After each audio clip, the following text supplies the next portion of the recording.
PCC అధ్యక్షులు కూడా సమన్వయంతో ఒక ముఖ్యమంత్రి పిసిసి అధ్యక్షులు ఇద్దరు కూడా కృష్ణార్జున్ లేక వాళ్ళు ముందుకు పోతున్నారు కాబట్టి రాష్ట్ర ప్రజలందరూ కూడా కాంగ్రెస్ నాయకులందరూ కూడా మా నాయకత్వం గురించి మేము చాలా ఆనందంగా ఉన్నాం, ప్రజలు కూడా ఆనందంగా ఉన్నారు. రానున్న రోజులు ఏ ఎలక్షన్ అయినా ఎదుర్కొనడానికి మేము అందరం కూడా సిద్ధంగా ఉన్నాం. ఇది పరిస్థితి. మొత్తంగా ఏదైతే జూబ్లీహిల్స్ నియోజకవర్గంలో జరిగినటువంటి ఉప ఎన్నిక కాంగ్రెస్ అభ్యర్థి నవీన్ యాదవ్ భారీ మేయర్తో కూడా గెలవబోతున్నారు. ముందు చెప్పిన సీఎం రేవంత్ రెడ్డి ముందు చెప్పినట్టే ఖచ్చితంగా 30,000 మేయర్తో గెలుస్తాం అని చెప్పిన నేపథ్యంలో కూడా ఆ దిశగా కూడా కాంగ్రెస్ అభ్యర్థి నవీన్ యాదవ్ మేయర్తో కూడా దూసుకుపోతున్న పరిస్థితి.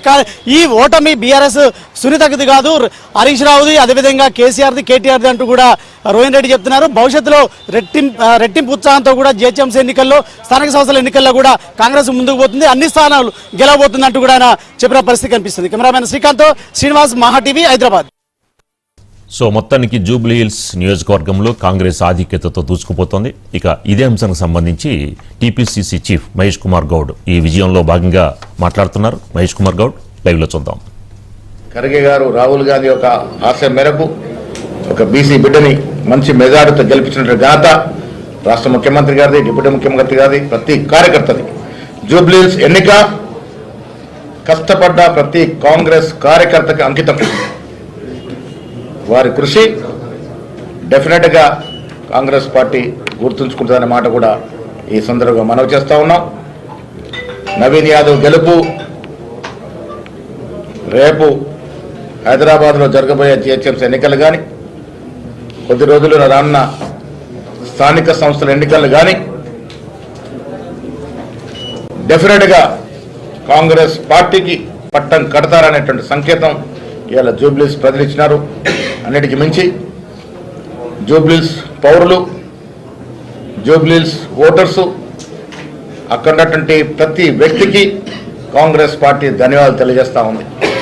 మీరు ఓటు వేసి కాంగ్రెస్ పార్టీని ఆదరించి కాంగ్రెస్ పార్టీ ఇస్తున్నటువంటి ప్రజా పాలనని కితాబిస్తూ అభినందిస్తూ ఈ తీర్పు ఇచ్చినందుకు జూబ్లీహిల్స్ ప్రజలందరూ కూడా ధన్యవాదములు.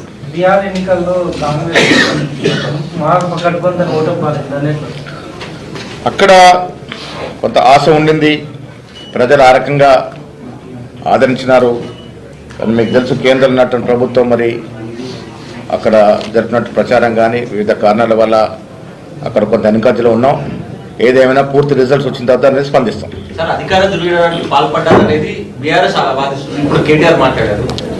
ఏ రకమైన ఓడిపోయిన తర్వాత ప్రతి పార్టీ ఇదే రకమైనటువంటి మాటలు మాట్లాడతారు. ప్రజలు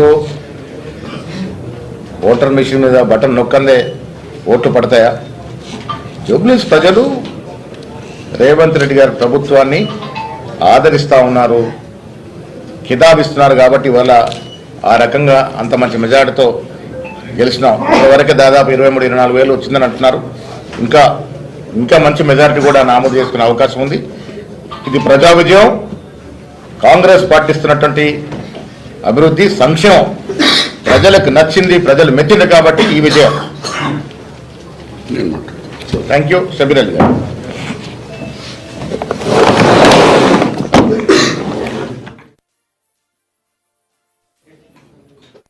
ప్రదేశ్ కాంగ్రెస్ కమిటీ అధ్యక్షులు ఆల్రెడీ జూబ్లీహిల్స్ విక్టరీ మీద డీటెయిల్స్గా చెప్పినారు. అట్లాగే మా సుదర్శన్ రెడ్డి సాబ్ కూడా చెప్పినారు. నేను ఒకటే కేటీఆర్తో సవాల్ చేస్తున్నాను. కేటీఆర్ గారు, మీరే మాకు వచ్చి సవాల్ చేసిన ఇది రెఫరెండం అన్నారు. కాంగ్రెస్ పరిపాలన రెండు సంవత్సరాలది ఇది రెఫరెండం. మీ పాలన బాగలేదు, ప్రజలు మీకు వ్యతిరేకత ఉన్నారు అని రెఫరెండం చేసినారు. ఆయనతో సహా బండి సంజయ్ కూడా రెఫరెండం అన్నారు.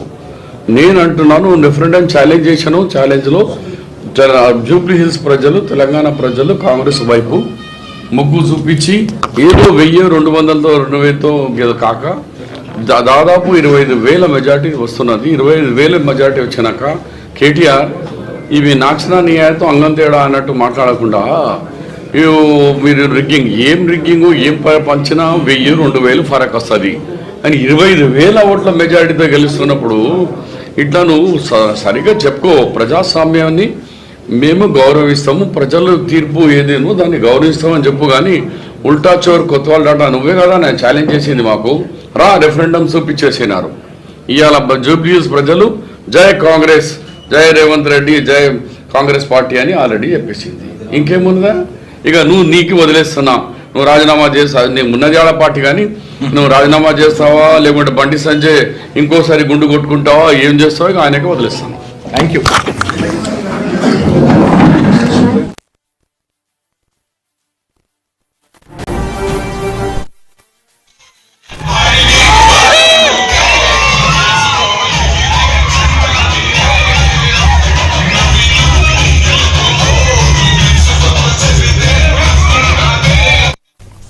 సో మొత్తానికి చూసుకుంటే జూబ్లీ హిల్స్ ఉప ఎన్నిక ఫలితంపై ఎప్పుడైతే ఉత్కంఠ ఉంది, కానీ ఉదయం చూసుకుంటే ప్రతి రౌండ్లో కూడా కాంగ్రెస్ పార్టీ అభ్యర్థి నవీన్ యాదవ్ కూడా ఆధిక్యంలో దూసుకువెళ్తున్నారు.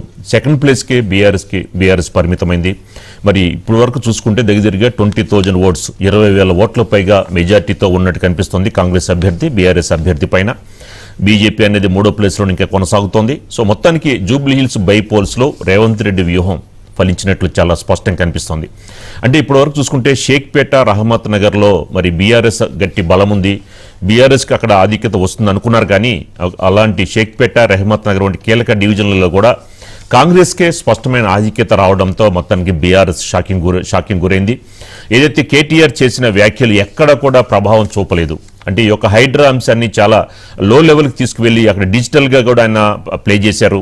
హైడ్రా వల్ల మేము ఇబ్బంది పడుతున్నాము పేద ప్రజలు అనే అంశాన్ని కాంగ్రెస్ యొక్క ఫెయిల్యూర్ కింద చూపెట్టాలని బీఆర్ఎస్ సంబంధించి కేటీఆర్ ఇన్ని ప్రయత్నాలు చేసినా కూడా ప్రజలు ఎవరు కూడా ఈ యొక్క అలాంటి వ్యాఖ్యలకి, అలాంటి డిజిటల్ యొక్క ప్లేస్కి ఎక్కడ కూడా ఆయన ప్రజలు ఎక్కడ కూడా లొంగలేదు అన్నట్టు కనిపిస్తుంది. హైడ్రా వల్ల ఏదైతే హైదరాబాద్కి లాభమే, నష్టం కాదు అని కూడా ప్రజలందరూ కూడా తీర్పిచ్చిన నేపథ్యంలో బీఆర్ఎస్ చేసిన ఏదైతే ఎన్నికల హామీలు అంశవచ్చు, అలాగే ఓటింగ్ పర్సంటేజ్ని పెంచాలని బీఆర్ఎస్ కూడా ప్రయత్నం చేసింది. కానీ అక్కడ ఓటింగ్ పర్సంటేజ్ పెరగలేదు. అది కూడా కాంగ్రెస్కి ఒక విధంగా ప్లస్ పాయింటే. మరొకటి హైడ్రా అనేది కారు కావాలా, హైడ్రా కావాలా అన్నప్పుడు కూడా ప్రజలందరూ కూడా హైడ్రాకే మరి ఒక ఓటింగ్ బట్టి చూస్తూ ఉంటే హైడ్రాకే వీళ్ళందరూ కూడా యాక్సెప్ట్ చేసినట్టు కనిపిస్తుంది.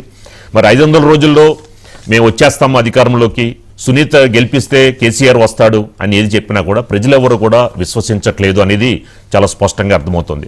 వాళ్ళకి ఇచ్చిన 11 సంవత్సరాల్లో 10 సంవత్సరాల్లో వాళ్ళు చేసింది ఏమీ లేదు, వాళ్ళు దోచుకు తిన్నారు అనేది కాంగ్రెస్ నాయకులు ఏదైతే చేశారో వాటిని ప్రజలు బాగా నమ్మినట్లు కనిపిస్తుంది. ఎందుకంటే ధరణి అనేదాన్ని తీసుకువచ్చి బీఆర్ఎస్కి చెందిన నాయకులు ఆక్రమించుకోవడం, ఏదైతే ప్రభుత్వ భూములు కానీ, ఎస్ఐండ్ ల్యాండ్స్ కానీ, డాట్ ల్యాండ్స్ కానీ అన్నీ కూడా ఆక్రమించుకున్నారు అనేది అందరికీ తెలిసిన విషయమే. ఆ అంశాన్ని కాంగ్రెస్ కూడా చాలా బలంగా తీసుకువెళ్ళింది. రేవంత్ రెడ్డి అధికారంలో ఉన్నాడు కాబట్టి మీరు కాంగ్రెస్ కనుక పట్టం గడితే జూబ్లీహిల్స్ నియోజకవర్గం ఈ యొక్క 10 సంవత్సరాల్లో డెవలప్ అవ్వండి, మేము ఈ 3 సంవత్సరాల్లో డెవలప్ చేసి చూపిస్తాము అని చెప్పడంతో మొత్తానికి లోకల్గా ఉన్న వ్యక్తి నవీన్ యాదవ్, అలాగే క్షేత్రస్థాయిలో కూడా గట్టి పట్టున్న నాయకుడు వాళ్ళ ఫాదర్ శ్రీశైలం యాదవ్ కానీ, ఇలాంటి నేపథ్యంలో ప్రజలందరూ కూడా లోకల్గా పట్టున్న నాయకుడికే నవీన్ యాదవ్కే పట్టం కట్టారు. బీజేపీ యొక్క ప్రభావం ఎక్కడా చూపెట్టలేదు. వాళ్ళ మతానికి సంబంధించిన కొన్ని వ్యాఖ్యలు చేశారు కానీ వాళ్ళ నాయకులు. కానీ బీజేపీలో ఉన్న వర్గ పోరు అనేది దీపక్ రెడ్డికి ఒక విధంగా పెనుశాపంగా తయారైంది. లాస్ట్ టైం కూడా దీపక్ రెడ్డి డిపాజిట్లు రాలేదు, ఈసారి కూడా డిపాజిట్లో వచ్చే అవకాశాలు కనపట్లేదు. సో ముఖ్యంగా బీఆర్ఎస్కి సంబంధించి మరి ఏదో సిట్టింగ్ స్థానాలున్నాయి, కంటోన్మెంట్ కూడా పోగొట్టుకుంది. ఇప్పుడు జూబ్లీహిల్స్ స్థానం కూడా సిట్టింగ్ స్థానాన్ని బీఆర్ఎస్ కోల్పోవడం జరిగింది. ఇలాంటి పరిస్థితుల్లో మరి అధికారంలో ఉన్న పార్టీకే పట్టం గడితే నియోజకవర్గం కొంతైనా సరే డెవలప్ అవుతుంది అని జూబ్లీహిల్స్ నియోజకవర్గ ప్రజలు మరోసారి మొత్తానికి ఒక విధంగా ప్రూవ్ చేసుకున్నారు. ఇందులో జూబ్లీహిల్స్ నియోజకవర్గంలో ముఖ్యంగా మజ్లిస్ ఓట్లు చాలా కీలకం. 1,20,000 ఓట్లు వీళ్ళే మొత్తానికి అన్ని పార్టీలు కూడా ముస్లిం సంబంధించి వాళ్ళు జపం చేశారు. కానీ ఈ యొక్క మజ్లిస్ ఓట్స్ అనేది మాత్రం కాంగ్రెస్కే పట్టం కట్టారు. యాక్చువల్గా కొన్ని ఓట్లు బీఆర్ఎస్కి పడే అవకాశం ఉండేది.